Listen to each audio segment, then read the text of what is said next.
Welcome to Just Break Up, the podcast about love, heartbreak, and all the relationship advice you don't want to hear. My name is Sierra DeMulder.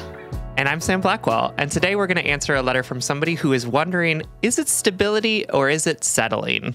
But before we begin, we just want to give you our Surgeon General's warning, which is that Sierra and I are not licensed mental health practitioners. Yes, but we are wordsmiths. I really enjoyed that summary that you just gave. Well, we are both English majors, so we can really take a complex idea and distill it into as few words as possible, and vice versa. Yeah. Did you know that like English majors are like not going to be a thing in the near future? What does that mean? Somebody DM'd, granted, I didn't read the actual article. I just read the headline, but somebody DM'd us something that was like, why English majors are becoming obsolete. It's because of Chat GPT, because that's bullshit. I don't know what that is. Sounds like a robot. No, that's the AI bot that like you give it a prompt and it can write a whole paper for you. Oh, so it is a robot. Okay. Yeah, it's an AI for sure. Okay, anyway, this is all to say, Sam and I don't know what we're talking about. We're incredibly long-winded, or we say too little. We are not professionals. We are not trained in this. Please take our advice as you see fit. We are only here to offer our humble musings to hopefully shed some understanding and maybe some laughs on the incredibly rewarding but mostly confusing experience that is love. All right, so for today's check-in topic, I'm just throwing something at Sam like I love to do with absolutely no warning or heads up as to what it is. I'm so excited. So today we're going to learn about a new term in relationships that I had never heard of before. And we're going to, I'm using an article from mindbodygreen.com as the structured, or I'm going to read some things from it since this idea is new to me as well. And then we're going to review some ideas about it. Okay, here we go. So the idea is relationship anarchy. Have you ever heard of this? No. Okay. So reading directly from this article from MVG Relationships, it says that relationship anarchy is a way of approaching relationships that rejects any rules and expectations other than the ones the involved people agree on. The approach, quote, encourages people to let their core values guide how they choose and craft their relationship commitments rather than relying on social norms to dictate what is right for you. And that's a direct quote from Dedeker Winston, who is actually the co-host of the podcast Multi-Amory, which we shouted out in our podcast neighborhood summary that we did at the end of the year, which I've heard is a great podcast about polyamory and multi-amory and just relationships in general. Reading on from the article, it says, people who practice relationship anarchy, sometimes abbreviated to RA, are beholden to themselves and only themselves when it comes to choosing who they conduct sexual or romantic relationships with and how they do it. Relationship anarchists look to form relationships with people that are based entirely on needs, wants, and desires rather than socially mandated labels and expectations. Some central tenets of relationship anarchy are freedom, communication, and non-hierarchy. An RA mindset also seeks to dissolve the strict divide between platonic friendships and sexual and or romantic love that exists in wider society. Practitioners of relationship anarchy see it as superfluous at best and harmful at worst to rank relationships in order of importance according to the presence of sex or romantic love. And they reject the prioritization of romance above friendship and the elevation of the monogamous couple above all else. Fascinating, right? Seems pretty in line with a lot of our JBU conversations. So just to clarify, relationship anarchy is not something that I had to read on to understand. A monogamous person can choose to participate or subscribe to relationship anarchy with one chosen partner. It doesn't. It's not like an indicator immediately of polyamory, although the idea of rejecting these societal norms or these societal,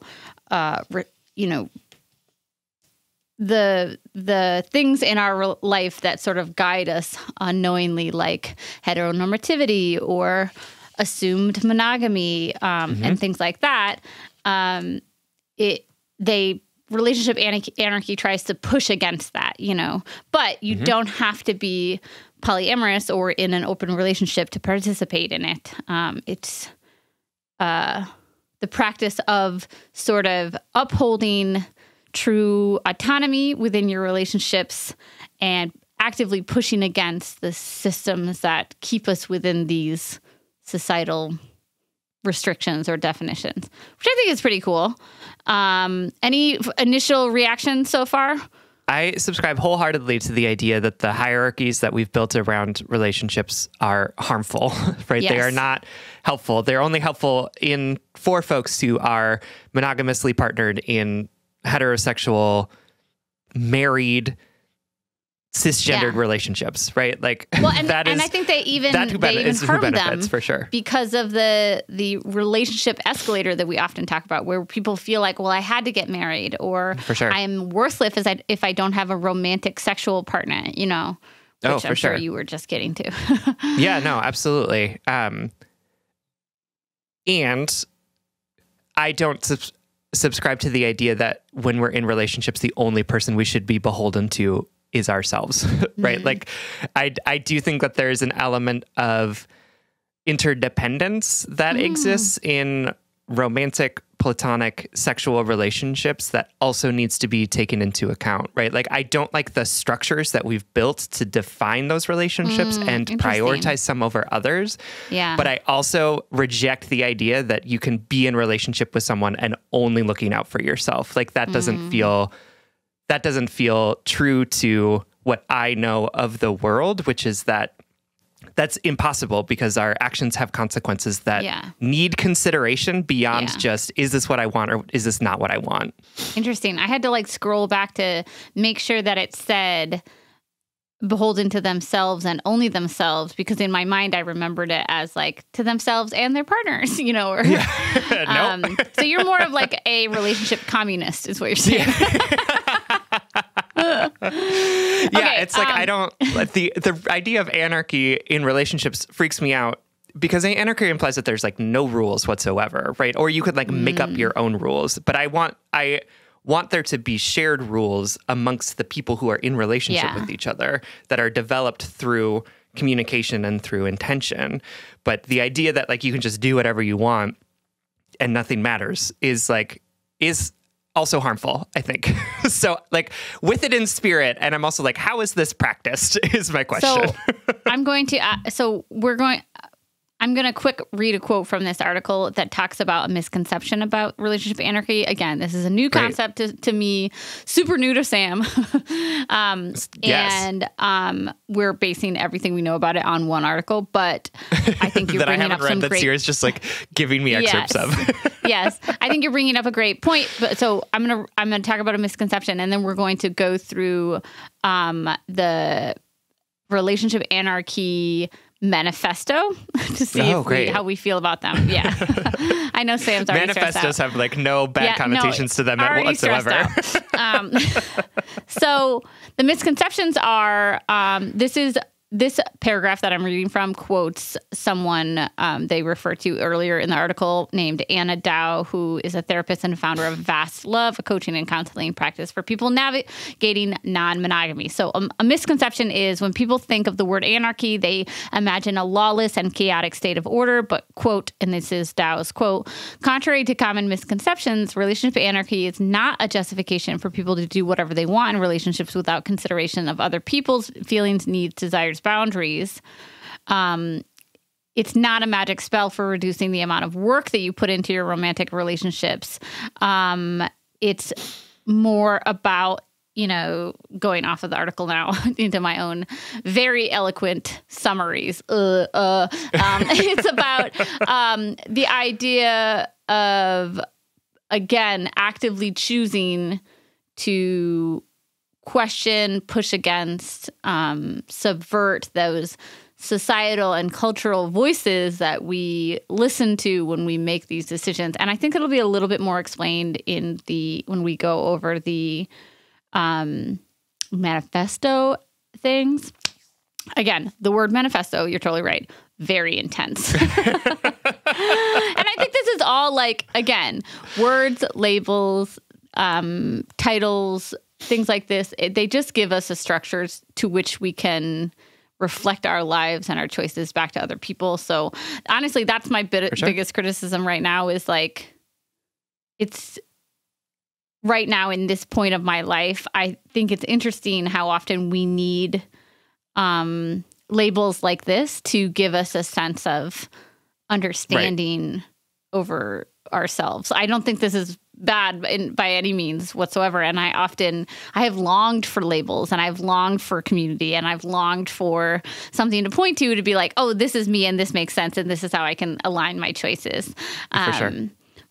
Anyway, so the manifesto was coined by someone named Andy Nordgren that published an instructional manifesto for relationship anarchy in 2006. And it's basically a number of principles. We're going to go through them and rate or review or respond to them the way we do with memes. Okay, great. Number 1, love is abundant and every relationship is unique. Again, I'm reading from this Mind, Body, Green article. Love is not a limited resource. You can love multiple people without it detracting from the love you feel for each of them. Every relationship you have is an entirely new creation between its 2 or more parties and should be approached as such. Yeah, great. Yeah. I'm into that. I like that too, because I think one of the chords that they're trying to cut in this ideology is relationship patterns, assumptions we make, like that you go into a relationship with someone and they were a cheater once and you're like, oh man, once a cheater, always a cheater. Or that you can't that you can't create new foundations for newer relationships, that they all sort of build upon each other, which I don't believe in. For sure. I also feel like, yes, I absolutely believe that like love is abundant and that we can feel a lot of things for a lot of different people at the same time. And things like our time, attention, resources are not necessarily abundant, right? Totally. So like the idea, conception, feeling of love, I think is like, absolutely, you can love multiple people at the same time. And you can probably distribute the indications of that love in really meaningful ways as well, right? And you can do it with multiple different people and it can look really different.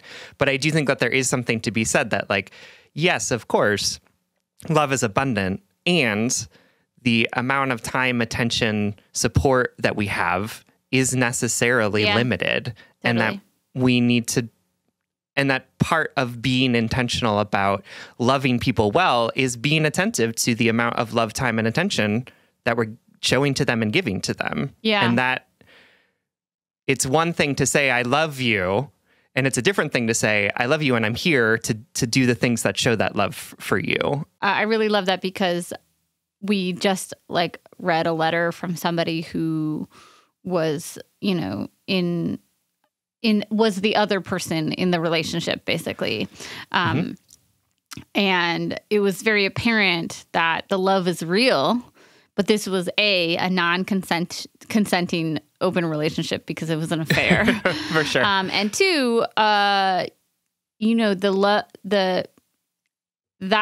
person who was dating both parties, like very obviously their love was real, but the amount that they could show up in the 2 people's lives was obviously not enough for either partner. Especially since it was a affair. And so it was like... For sure. It was a non-consensual open relationship or non-consenting. Just thinking about that balancing the genuineness of our love with our ability to show up and respect our partner, which leads me to manifesto number 2. Love and respect instead of entitlement. Your bond with someone does not give you the right to control or coerce them. your bond with them. Like, just because you're bonded with them and you love them doesn't mean you get to control or coerce them. They're an autonomous person who can act as they wish to. Love is not a byword for bossing someone around, nor is love only real when we're willing to compromise parts of ourselves for others. Yeah, I mean, I think that is really great. And I think that the disruption of our entitlement to other people is actually really helpful in a lot of like ways that toxicity shows up in relationships. Yeah. And I also just want to like say that there's a way to use that mentality to cause harm to people, right? Right? There's a way to say, oh, you think you're entitled to me, but you're not, as you're reneging on agreed upon commitments. And like, this is the whole thing around all of this, right? Like, are these people who are consensually entering into this relationship and have shared language and agreement around what it looks like to exercise love, to be in relationship with someone, and without rules around it? That makes it really hard, right? Like, I love the idea of like every relationship starts fresh, and are people thinking about how much work goes into actually doing that? Because it's easy to say like, oh, you feel entitled to me, so therefore you can't ask for what you need, right? Like, that's a thing that people can say to somebody. And it's like, that's not actually what we're trying to go for here. So again, like, it's like, I agree with all of this in theory, and in practice, like, what does it actually look like to say this type of shit to each other? And what does it look like when somebody is not getting what they need and the other person is like, that's entitlement, or I don't agree with that, right? Like, do we have the tools to be able to have that difficult conversation in a meaningful way? We don't in current relationships right now. So like, maybe this is the thing that like offers them to us. Funny. Okay, so just skipping around for time. Another thing from this manifesto is heterosexism is rampant and out there, but don't let fear lead you. Be mindful of the ways in which heterosexism, the assumption that heterosexuality is the only correct, moral, or desirable way to organize relationships, can corrupt your ideas about what is acceptable within relationships. Stay aware of the assumptions you hold about what gender means with relationships, with relation to love, and work to untangle them. Yeah. No, I absolutely agree with that for sure. I mean, the way that heterosexism plays out in all sorts of relationships, including queer relationships, is like really intense, and it's harmful for everyone who's in that relationship. Yes, because totally. It's like we're living by rules that we didn't agree to, and that sucks. Yeah. All right. So this is obviously a new idea to Sam and I. I hope that if you're interested in it, you go check it out. I'm sure that there's more literature, podcast episodes, people who actually practice and understand this more than we do. For sure. But yeah, I think it's really interesting, and I'm definitely gonna check out some more information on this. If anybody has any like book recommendations when it comes to this idea, or like I said, podcast episode, I'd love to hear more in our DMs. All right. Do you want to dive into this week's letter? Yeah, let's do it. Our letter today comes from 5050, whose pronouns are he, him, and who is writing from the big city. Hi, Sam and Sierra. I'm writing y'all to get some perspective on my safe, comfortable, and not too exciting relationship. I have been with my girlfriend, let's call her Daisy, she, her, for a little over a year, and we moved in together a few months ago, but she works long distance sometimes. She is the most emotionally mature person I've ever been with. We work through conflict productively, and she is self-aware and communicative of her needs. We don't push each other's buttons in the same way that I have with past partners. We have similar interests and life paths that just seem easy. I feel really unconditionally loved by her, and she writes me the sweetest notes when she leaves to be long distance.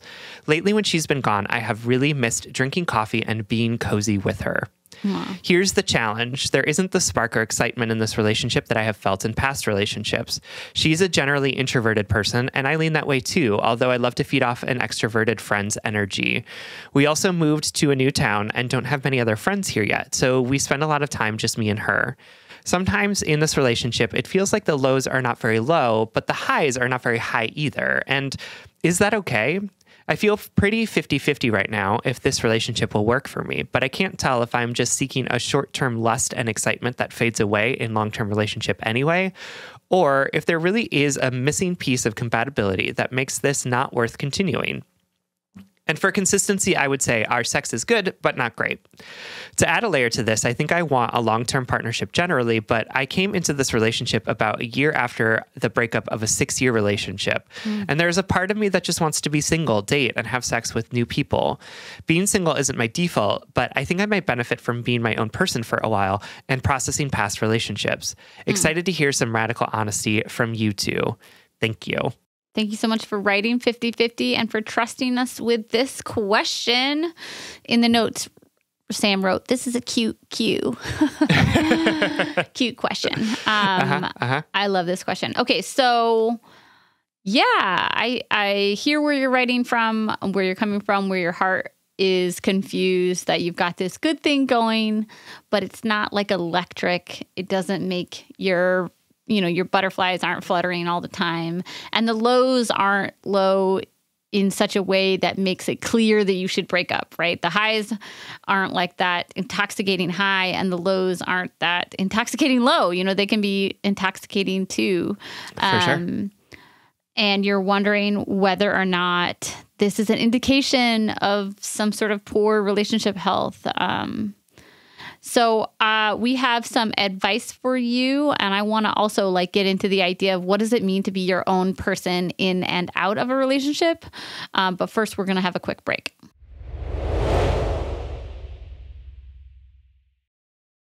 All right, everyone, welcome back.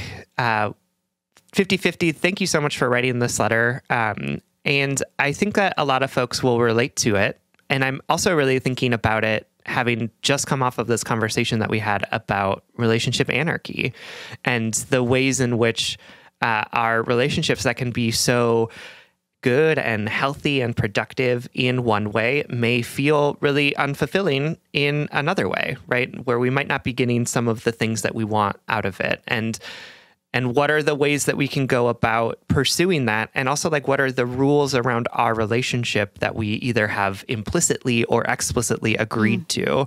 I love that. And does getting those other needs met fit into the broad relationship that we've agreed to in this moment? And for some folks, right, that means that it might mean giving up some things, right? It might mean yep, the parameters of our relationship are that we are monogamous in a way that is sexual, right? So you can't just go out and be sexually single and meet new people and date, Sexually as fun single. as that might sound. Yeah, right. That sounds like something that ex-boyfriend would say, who I was talking about before. Yeah, no, He'd be for sure. I'm a relationship anarchist. I'm sexually single, but I'm romantically monogamous. Yeah, absolutely. Which I think was the reason why that whole breakup happened was because he wanted to be sexually single and romantically monogamous with you. And yes, he said it to my face. He said, "I want to have sex with people I meet at the bar." That's what he said to me. Which is, you know what? Now that I'm healed and fucking talked about relationships for 4.5 years straight, that is actually a reasonable thing for him to say. Just really hurt to hear. Absolutely. Absolutely. We had a lot to say when he told you that. That's for sure. Oh, man. It just, I was over here I think we should get married and have a baby. And he was like, "I want to have sex with people I meet at a bar." Talk about an incompatibility. Yeah, it's just wildly different understandings of what that relationship was going to be. Anyway, little off track there. Sexually single, that was my new. Right. If I ever date, I'm going to put that in my dating profile. For sure. Please do. When you start your dating profile in your new sexually single life, which from what I know about you is something that you would definitely want to pursue, just sex with strangers. Yeah, sure. Why not? No, are you kidding? I hate strangers. They make me so nervous. That's why I was saying it. Oh, okay. I was joking. Funny. Yeah. So it is making me think a lot about how is this relationship constructed? What have you two agreed to? And are you just assuming that there's only one way of being in a relationship that means that you have to give up on this stuff in order to be in this very stable, sounds very comfortable, very fun relationship with your partner? But I also will say that like my experience of relationships is that the ones where the highs were not the highest and the lows were not the lowest were, for me, some of the relationships that were the most sustainable, because there was still really good stuff that happened, right? Like the highs were really great. And the lows were like not super bad. But I think what happens in relationships is that like normal highs in like really up and down relationships just feel really heightened because you've spent so much time in the low. So it's like the compare and contrast is like so much sharper, where you're like, oh my God, this is so wonderful. This person is actually like holding my hand. I can't believe it. This is so great. I love this so much, right? Because like 2 days ago, they were refusing to talk to you, you know, like where the lows were so low that like the normal highs feel like super, super exciting. And I think without that sort of that like steep contrast between like the nadir of a relationship versus like, oh, this is like super fine. Like it can make the fine feel like less fine because we don't have anything like horrible to compare it to.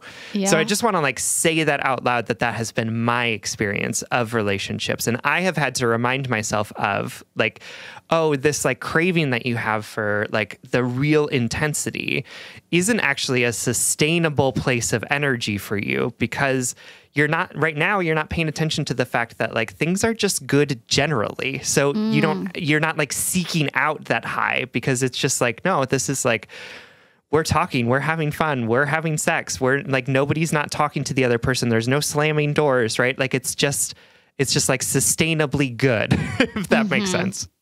Yes, I totally agree. And was about to say something very similar. So I'll just build upon it. I would ask you 50-50 to sort of journal or think on, what did the highs feel like in the past? Like what is the high that you're looking for? And what was propelling those highs or lows or whatever? For sure. I do want to acknowledge, I do think it's tricky to feel stable. It's tricky emotionally, especially at this time of your life, where you're like, do I want to be single? Do I want to settle down? You know, like you said, you want to be in a long-term partnership.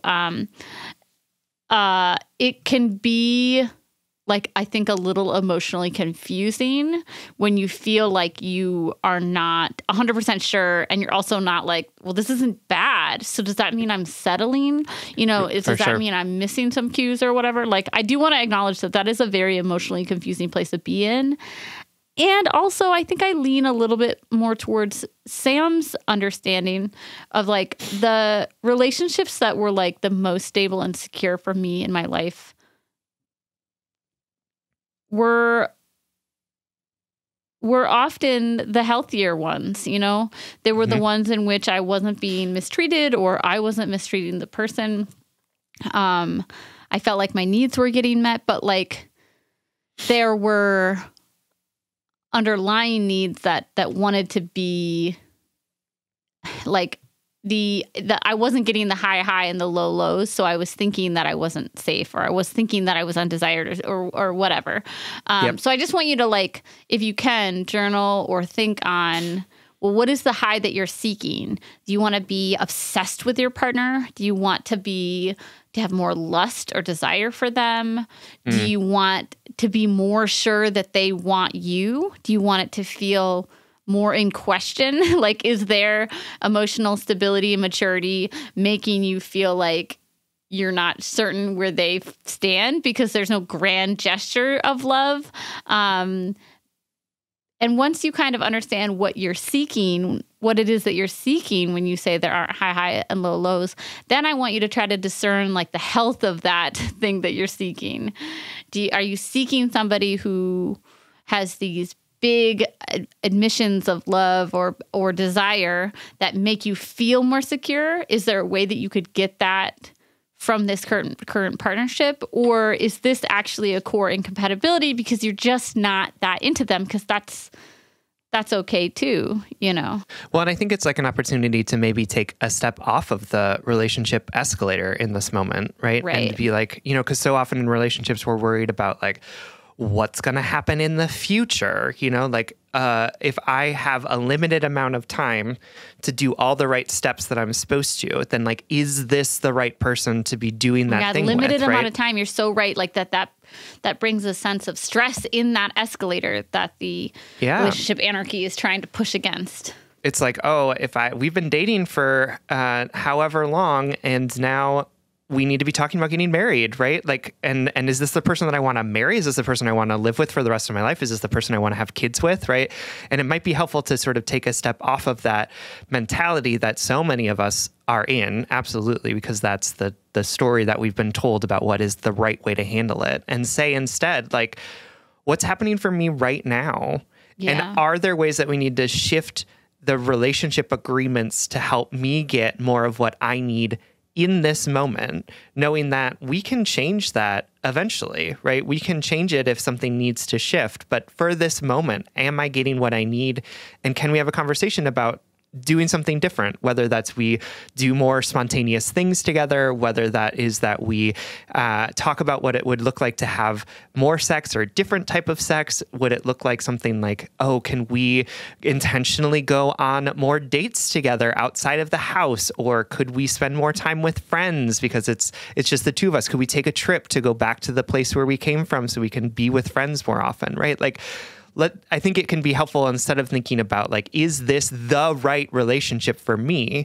Instead saying, okay, I'm in relationship with this person. Are there ways that we can make it work for both of us without worrying about the idea of like, if I commit to tomorrow, that means I have to commit to the rest of my life, because that's how relationships are supposed to work. Yeah, I totally agree. And thinking too, I want to point out something I brought up earlier before the ad break. You write about this like small urge in you to maybe be single and date and have sex with new and other people. And you wrote, being single isn't my default, but I think I might benefit from being my own person for a while and processing past relationships. Listen, I totally understand and relate to that statement. I am a serial monogamist or some sort of serial dater person. I have left relationships because I've said, I just need to like be on my own and figure myself out. I know for a fact that I have delayed emotional processing of past relationships or traumas or whatever, or even holding myself accountable. I've delayed it because I move on to this next source of intimacy, partnership, affirmation, for good and bad reasons, right? So I relate to literally everything you said in the statement, and also it stood out to me because you said I might benefit from being my own person for a while. And me, your like friend from the internet, has to say like, well, why aren't you your own person now in this relationship that is stable and healthy and secure? What about your own sense of self and your own attachment style is making you feel as though you are more defined by this partnership than you are by yourself, or more owned by this partnership than you are owned to yourself? Because for sure, despite, all of the ideas that relationship that exists, that relationship anarchy fights against, that says we are more valued when we're in partnerships, that we are in some sort of social hierarchy in relationships. We are only, we are ourselves all the time, right? We have sovereignty to ourselves and autonomy to ourselves. And I know this is the most hallmark thing I'll say on this podcast ever, maybe, possibly, but like the most important relationship is always the relationship with the self.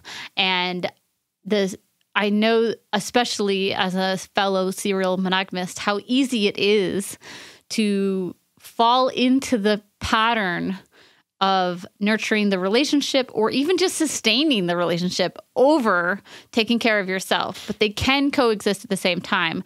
Don't know quite how yet. I'll get back to you in maybe another 5 years. Yeah, absolutely. I 100% agree. And will say that like being single isn't the panacea to finding self-love, right? Like And I am somebody who spent some time single, and it was like very, very transformational for me. But I also know folks who have spent time single, and like I did this too, even in my periods of growth, that were not actually like, it doesn't make it necessarily easier to do the self-work, you know, right? It's not like suddenly, oh, I'm single and therefore I have to do this, right? Like, it's like you can be single and like also not take care of yourself at all. Like that is also like a very real possibility. So I want to just say that, like, I know that you're wanting to like find and process, and maybe it's true that that would be something that you could do easier if you were not in this relationship. And I'll also say, it's just like that Ben Folds song, right? Everywhere I go, damn, there I am, right? Like, it's not that suddenly you're out of this relationship and you're a new transformed person who's going to be able to find the time and energy to do this self-work, right? Like it's something that requires more than just being alone in order for that to happen. And so my question for you, like Sierra said, is like, is this something that you could do in relationship? And if not, great. Like, then if you need that space, find that space. I'm absolutely on board with it. But I don't want this relationship, which seems really great and healthy and supportive in a lot of different ways, to feel like the thing that's holding you back. Because my guess is that it's not actually the thing that's holding you back. There's something else there that's telling you, I can't make time for myself. I can't process this, right? Like, that's saying that doing that would somehow jeopardize, I don't know, the entitlement that your partner has to your time, your love, your attention. Yes, I totally agree.